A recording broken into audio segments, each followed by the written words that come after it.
Two games. That's all it takes to understand Rockstar's dominance. GTA 5 has sold over 230 million copies and generated nearly $10 billion in revenue. Red Dead Redemption 2 has sold 85 million copies and is still growing 12 years after its launch. Together, they hold the second and third spots on the best-selling games of all time list, behind only Minecraft. No other studio on the planet has two games in the top 3. Not Nintendo, not EA, not Activision, just Rockstar. So how did a small British studio that started with a top-down crime game in 1997 become the most powerful developer in the world? Let's break it down. The story starts not with Rockstar but with a Scottish developer called DMA Design, founded in 1987 in Dundee by David Jones. DMA Design is best known for creating Lemmings, one of the most successful puzzle games ever made. But Jones had a different idea brewing, a crime game, top-down, chaotic, built around the concept of carjacking and criminal freedom. The first GTA launched in 1997 under publisher BMG Interactive. It was controversial immediately. Violent content, criminal themes, politicians complained.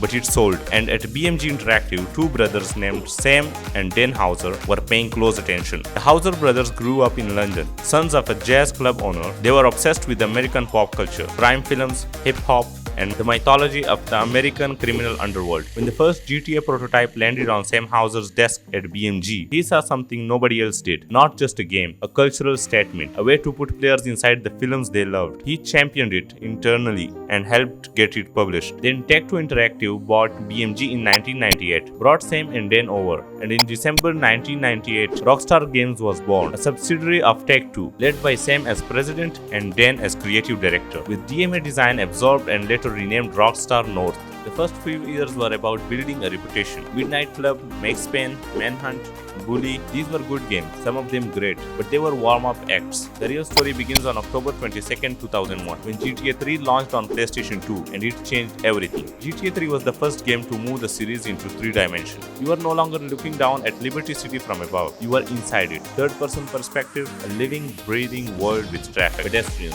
radio stations, mission structures, and complete freedom to do whatever you wanted. You could follow the story, or you could just drive around causing chaos. The game had a physics engine that in 2001 was nothing short of a revolutionary. Art director Aaron Garbett described it simply. Suddenly you are in this world, not above it. Before GTA 3, open world games barely existed as a concept. After it, every developer in the industry scrambled to replicate the formula. GTA 3 became the best-selling game of 2001. Metacritic 97 out of 100, 14 million copies sold. It created an entirely new genre almost overnight. Publishers rushed to greenlight open world games. Developers studied every design decision Rockstar made. The game's mission structure, the wanted system, the radio stations, the ambient world design, all of it became the template that the entire industry borrowed from for the next 2 decades. Games like Assassin's Creed, Saints Row, Driver, True Crime, Sleeping Dogs, even the Elder Scrolls and Bethesda's open worlds, they all owe a debt to what Rockstar built in Liberty City in 2001. And Rockstar didn't stop, they moved fast. GTA Vice City launched just 1 year later in 2002. Neon lights, 80s aesthetics, a Miami-inspired setting dripping with Scarface and Miami Vice energy. 12 million copies sold. Then GTA San Andreas in 2004, the biggest game they had ever made. 3 cities, massive map, deeper systems, gang culture, hip-hop, a story about CJ trying to survive in Los Santos. San Andreas became a cultural phenomenon, not just a game, a cultural artifact that defined an era of gaming. 17.5 million copies sold. Rockstar was untouchable. Between GTA releases, they kept delivering. They published games, they built studios. Rockstar San Diego,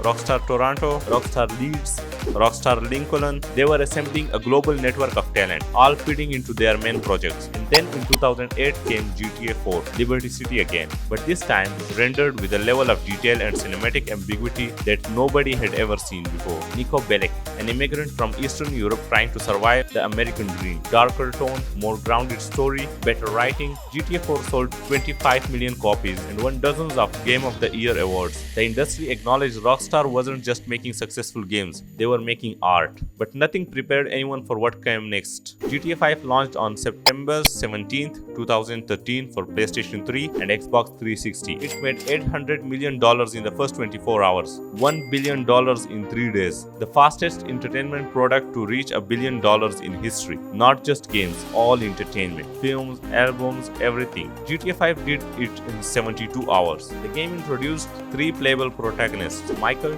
Trevor, and Franklin. You could switch between them at any time. Michael was a retired criminal living in suburban Missouri. Trevor was a psychopathic arms dealer and possibly the most unhinged protagonist in gaming history. Franklin was a young man trying to escape the cycle of poverty and crime. Their stories intervened in a heist-driven narrative that was equal parts crime thriller and savage satire of American culture. The writing was sharp, the world was enormous, the details were staggering, and GTA Online launched alongside it, transforming the game into an ongoing platform that generated hundreds of millions of dollars every year through microtransactions. GTA 5 is still selling today, over 230 million copies as of May 2026. It has been released on 3 console generations: PlayStation 3, Xbox 360, PlayStation 4, Xbox One, PlayStation 5, Xbox Series. It is the second best-selling game in history, behind only Minecraft, and GTA Online has generated an estimated $2.5 to $3 billion in additional revenue through shortcut purchases alone. Take-Two's filings show the franchise generated nearly $10 billion since GTA 5's launch in 2013.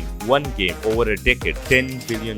There is no parallel in the entertainment industry. The dark side of this success came out in 2018. RDR2 was releasing, and Dan Houser gave an interview where he mentioned the writing team was working 100-hour weeks to finish the game. The internet exploded. Investigative reports from Kotaku followed, revealing that Rockstar had a deeply embedded crunch culture. Developers working 55 to 60 hours weeks for months at a time. Not just on RDR2, but on previous games too. The pressure to make a Rockstar game came at enormous human cost. People lost relationships, suffered mental health crises. The studio that made the most profitable entertainment products in history was also one of the most demanding places to work in the industry. Rockstar took the criticism seriously, at least outwardly. In 2019, they announced sweeping cultural changes, flexible schedules, management training, anonymous service for staff feedback. Jennifer Kolb, Rockstar's vice president, sent internal emails outlining initiatives to improve the work environment. Whether those changes fully took hold is debated, but the public reckoning forced the conversation.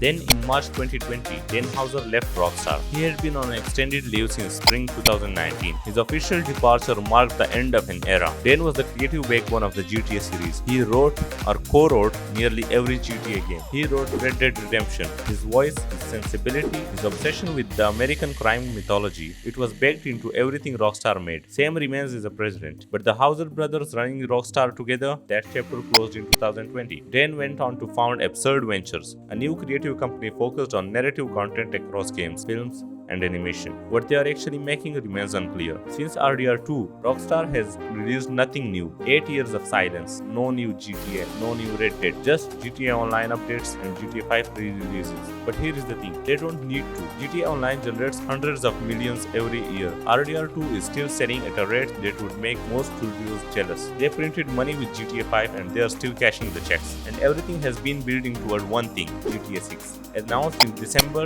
2023 with a trailer that broke records immediately. 90 million views in the first 24 hours on YouTube alone. The most watched game trailer in history. Set in a fictional version of Miami and surrounding Florida. First female protagonist in the main series, Lucia. A story built around a modern Bonnie and Clyde dynamic. The game is scheduled for November 2026. Rockstar hasn't made a major release in 8 years. The anticipation is unprecedented. The numbers tell the story better than anything. GTA franchise has sold over 460 million copies across all titles. Combined revenue approaching $10 billion. 2 games in the top 3 best-selling games of all time. A development culture that produces games a decade apart but generates more revenue than studios releasing games annually. Rockstar figured something out that nobody else has. Release rarely, release perfectly. Build a world so rich that people keep playing for years. Let the online component generate ongoing revenue. Repeat. There's one more thing worth noting. Rockstar has never made a bad game since GTA 3. Every Rockstar release has been critically acclaimed. GTA Vice City, San Andreas, GTA 4, GTA 5, RDR, RDR2, Bully, Eleanor, Max Payne 3, even their smaller projects land. No other major studio has that track record over 25 years. EA makes disasters. Activision makes disaster. Ubisoft makes disasters regularly. Rockstar hasn't released a critically disappointing game since the turn of the millennium. That's what makes them become the most powerful studio in gaming. Not just the sales, not just the revenue, it's the combination, commercial dominance, and critical respect sustained over 25 years with a track record that no competitor has come close to matching. From a Scottish indie developer making a top-down crime game in 1997 to the creators of the most profitable entertainment product in human history, that's Rockstar Games. What do you think? Can GTA 6 possibly live up to the hype? Let me know in the comments and subscribe for more deep dives like this.